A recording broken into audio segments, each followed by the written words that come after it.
सार्वजनिक ठिकाणी वंदे मातरम गीत गायन अनिवार्य नाही, सर्वोच्च न्यायालयाचं निरीक्षण आहे। केंद्राच्या निर्देशांमधील कलमात गाऊ शकता असा शब्द आहे। गृह मंत्रालयाच्या परिपत्रकावरील याचिका न्यायालयानं फेटाळलेली आहे। गृह मंत्रालयानं काढलेलं परिपत्रक हे केवळ दिशानिर्देश आहे, त्यामुळे सार्वजनिक किंवा इतर कार्यक्रमात वंदे मातरम गाणं बंधनकारक नाही असं निरीक्षण नोंदवत संबंधित याचिकेवर सुनावणी घेण्यास सुप्रीम कोर्टानं स्पष्ट शब्दात नकार दिलेला आहे।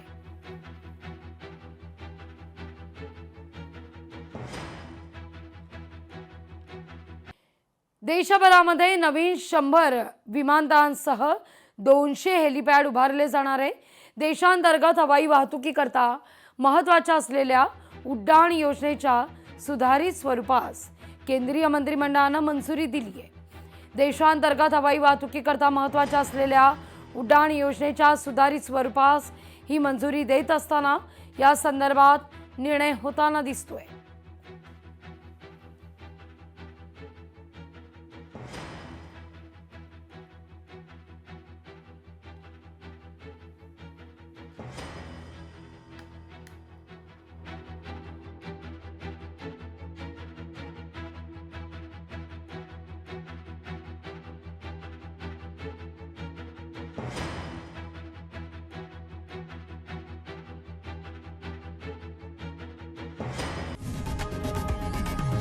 लोकशाही मराठी ऐका, पहा, जागरूक रहा।